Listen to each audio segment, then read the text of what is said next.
Thank you. Wow, it's great to be here. Thank you, Paul, Tracy, and Jeff, for having me. So very grateful. Each day, we take 17,000 breaths on average. Amazing, right? My question to you is, are you making them count?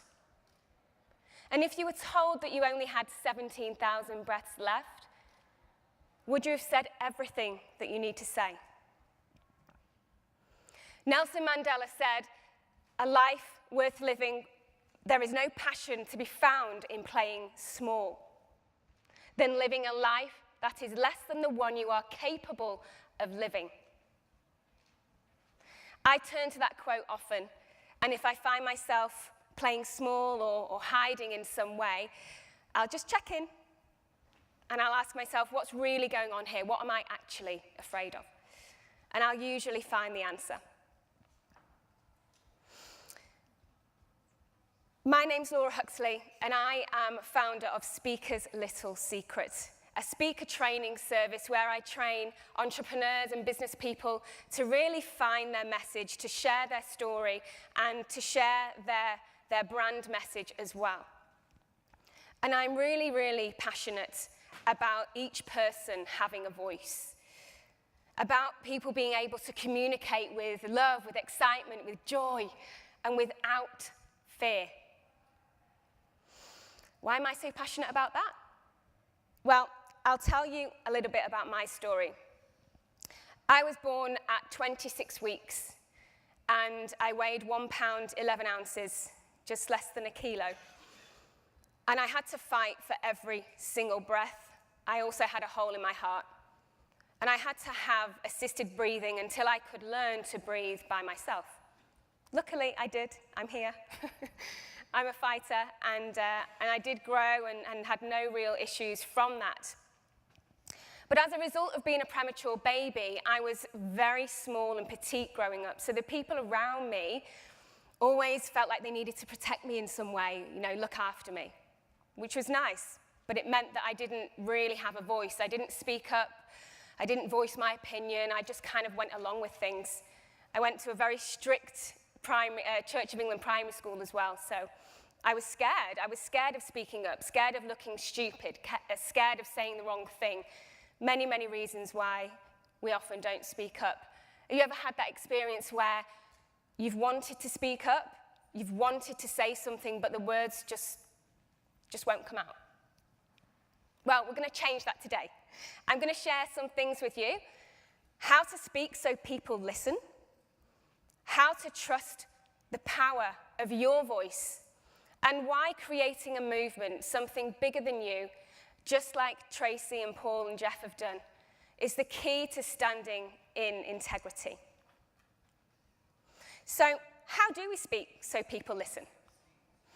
Have you ever had an experience where, you might be talking to someone, telling a great story, you went to the coffee shop this morning, bumped into somebody, it was really exciting, it was great, and then they interrupt you, or they talk over you, or they might even just start scrolling on their iPhones. Annoying, right? Why does this happen? Well, there's a few reasons. I'm going to share 2 of them with you. One of them is you're not fully connected to your breath. We're so busy these days. We're so busy with social media, work commitments, life commitments, you know how it is. We tend to shallow breathe. And we're not breathing fully into here, which is actually where our sound is created. So it's about taking the time to really breathe and connect so that you can stand in your power, you can own your space, and engage the person, engage the listener, so that they want to hear more and there's no more interrupting. And the other reason is that we tend to speak very quickly. So if we're not connected to our breath, and we're not using it the best way possible, we'll tend to speak really quickly, especially if you're doing a presentation at work or if you've got a talk to go and do, anything like that, that your adrenaline will ensure that you do start speaking quickly. So the first thing I do with the people that I work with is I get them to slow down by about 50%. And they say to me, Laura, I'm not going to do that. I sound like a robot. I'm like, yep. That's how I want you to sound. But you don't sound like that when you actually get up and do it. So slow down and breathe. how do we connect to our authentic voice? How do we trust the power of our authentic voice? I have a question for you. Raise your hand if you warm up your voice and body before doing a presentation or going and doing a talk or anything for work. I see 1, 2, 3. Brilliant. For those of you who don't, consider this. Does an athlete go and play a match without warming up? Or run a race without warming up? Does a musician go on stage and sing or play an instrument without warming up? No. So the same goes for speakers and giving yourself that time. It's about self-care and allowing yourself to have that time to get ready and prepared to go and speak and really be your best self. So I'm going to share 2 things with you. I want you to get on your feet and we're going to do some breathing. I know you don't want to do this, but I'm going to get you to do it anyway. Okay, I just want you to take 2 deep breaths. I want you to imagine that your breath is going all the way down to the tips of your toes. So just close your eyes and give your breath a color. I give my breath the color purple. You can give your breath whatever color you want. So just breathing in and just visualizing that it's going all the way down to the tips of your toes. So way, way, way, way, way past your chest. And then just let it out really slowly. And 1 more.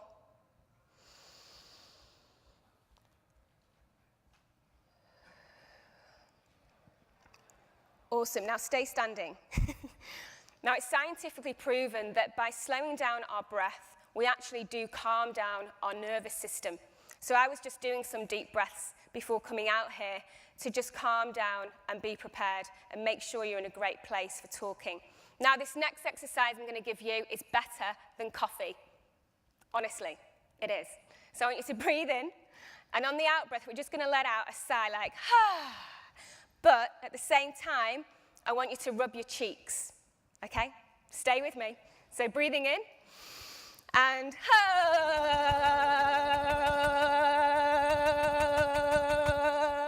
Awesome. 1 more. Breathing in. Ah.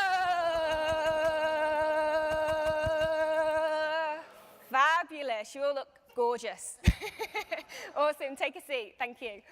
So the last thing I just want to talk about is really why making something bigger than you and creating a movement, as Tracy and Paul and Jeff have done, is the key to standing in integrity and really doing what you say you're going to do. You know, think about it. You say you're going to go to the gym in the morning. I do it all the time. I'm definitely 100%, absolutely non-negotiable. I'm going to the gym in the morning. 5:30 comes around, the alarm goes off, snooze, and then I'll snooze it 5 more times, and then that voice comes in, oh, you don't need to go to the gym, stay in bed, it's warm, it's nice, stay here, you can do it tomorrow. The reason I say that is by making something bigger than you, for example, I pledge to donate money I make from Speaker's Little Secret to the Premature Baby Foundation and the hospital that saved my life, so that I may have a very small influence on the survival of another baby. Now that's bigger than me, and it means that I have to stick to the fact and do what I say I'm going to do. So I want to leave you with this. Are you using your 17,000 breaths in the way that you want to? Are you making them count? And is there something that you'd like to say, that you've been wanting to say, to somebody, a loved one, a family member, somebody at work, but you've just not said it yet? I urge you to have the courage to do so. And trust in the power of your voice. Thank you very much.